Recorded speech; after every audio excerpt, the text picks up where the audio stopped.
Hello everybody, welcome to another video. My name is Infiniti and I am back with another video. Today, this is episode 5 in the What Yarns Work in the Sentro Knitting Machine saga, if you will.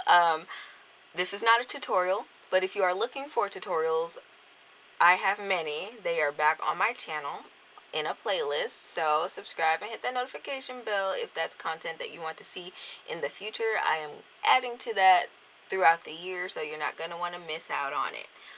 Today I am back yet again risking my machine for you guys with this Bernat Forever Fleece. Now, I know this is a bit of a shot in the dark, but for a while there, Michaels had this Forever Fleece, but in the finer edition. And I nabbed a few balls of it way back when because I intended to knit something with it, and I still do. But I thought this would be a great opportunity to stick this in my Sentro knitting machine and see if it protests or not. So today I will be doing a bit of cranking on this. A little bit about this yarn: it is 385 yards. It is 9.9 ounces or 280 grams. It is another 100% polyester yarn.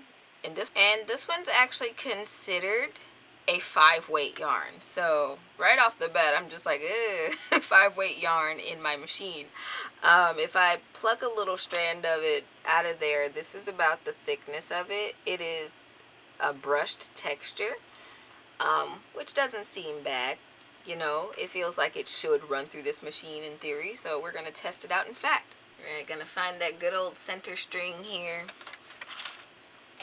And I'm going to reset my machine to 0. I'm going to go ahead and thread the yarn through. Okay, so it fits in the tension guide, which is a good thing. Alright, so I'm going to go ahead and cast on.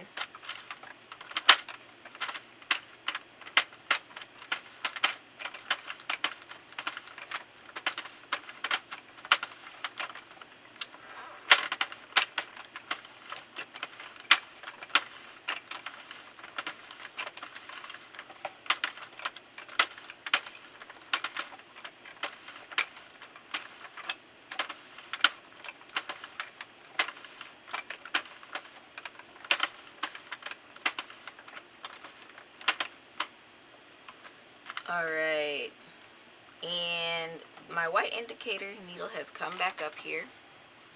I'm going to pop this bad boy into panel knitting mode now, and I'm going to place this yarn in that third largest tension hole for this machine.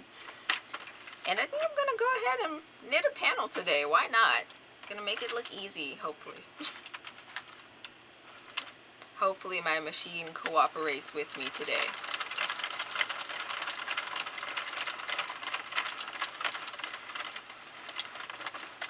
Okay. I'm not at all terrified of this yarn.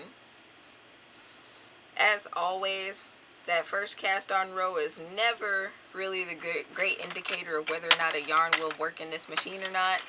You want to crank up the first 5 to 10 rows on it, because that's really when the yarn likes to drop off. And that would definitely be when I would say, this yarn does not like this machine, and vice versa. So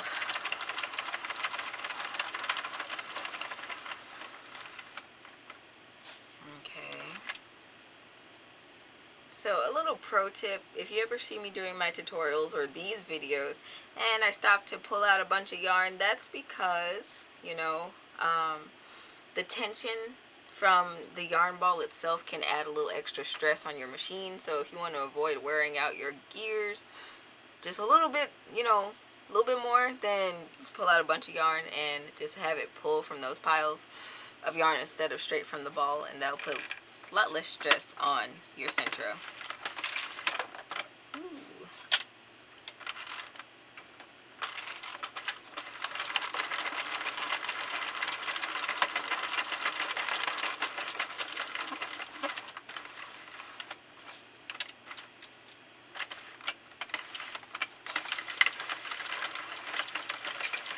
Okay. It's been about, oh my god, it's been about 7 rows.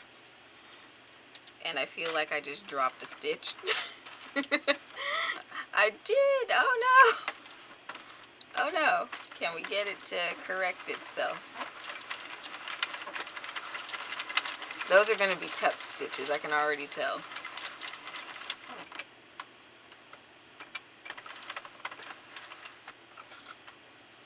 So I'm guessing with this yarn you'd have to monitor it a little bit while you're cranking, making sure it's sliding up and down those pins properly.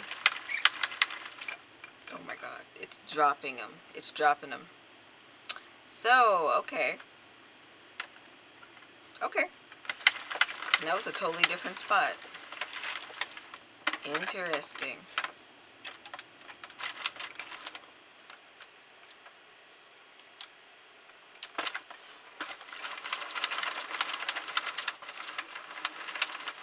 Interesting.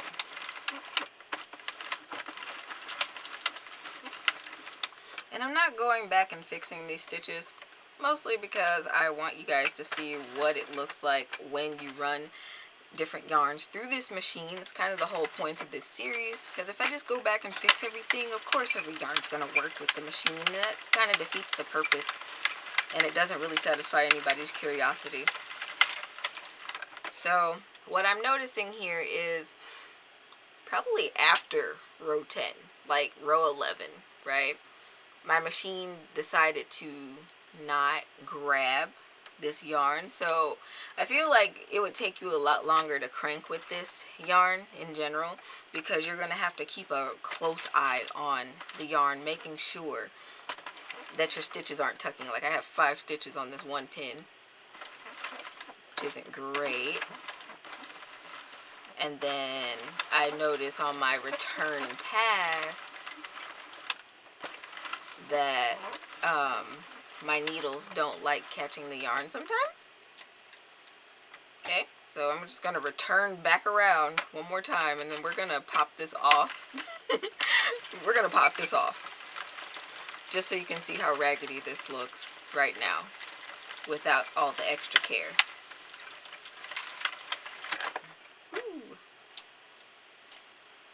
Alright, and I'm going to take this out of the tension guide, and we're going to crank a whole row without.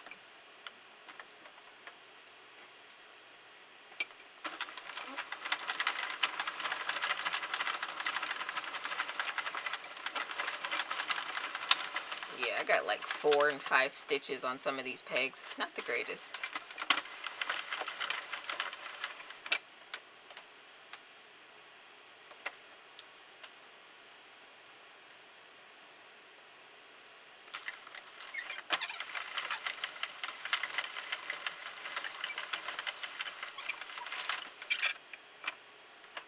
I'm just going to slip that off of there.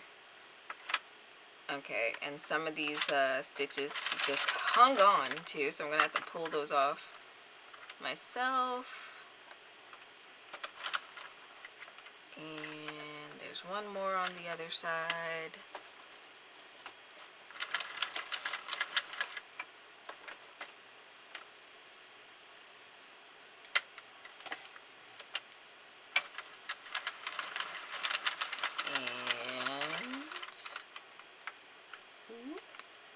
There we go. Alright, let's unroll this and take a look. Alright, this is a very short swatch because it was falling off so horribly. On the front, it doesn't look awful knitted up. So like I said, it could work on the machine, but you'd have to pay extra special attention to watch as that yarn goes around that machine and make sure each of those pegs is catching on to this, to the fiber. Right, because I have drop stitches here, I got tuck stitches on the end, you know, and I guess I didn't make it any easier by working in panel mode, but, you know, people work in panel mode. I got something where the back, like where the ladder of it is in the front somehow. This is not the most ideal situation for a yarn. Now, like I said, I grabbed this yarn initially for some hand knitting, so I will be hand knitting with it, most definitely, but I don't know if I'd use it in my knitting machine often. You know, it's one of those 50-50 kind of things, kind of like the red heart yarn we talked about a couple weeks ago. So, here's my take on it. 50-50. I hope today's video was helpful for you guys. If so, don't forget to hit that thumbs up button. Don't forget to subscribe and hit that notification bell so you don't miss out when I post these videos in the future. Because I plan on carrying on with this series for quite a while, as long as you guys want to see it.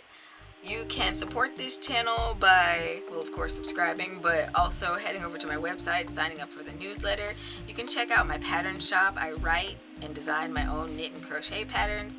I also design my own merch, and I have quite a few crochet related designs in the shop already. I haven't quite gotten started on the knitting ones yet, so bear with me if you're one of the knitters in my community. You can follow me over on Instagram if you want to see all my WIP pictures and things to come. Usually the email list and Instagram will know about releases a lot quicker than everybody else. So if that's your deal, all of that is linked in my description box below. And until next time, guys, happy making.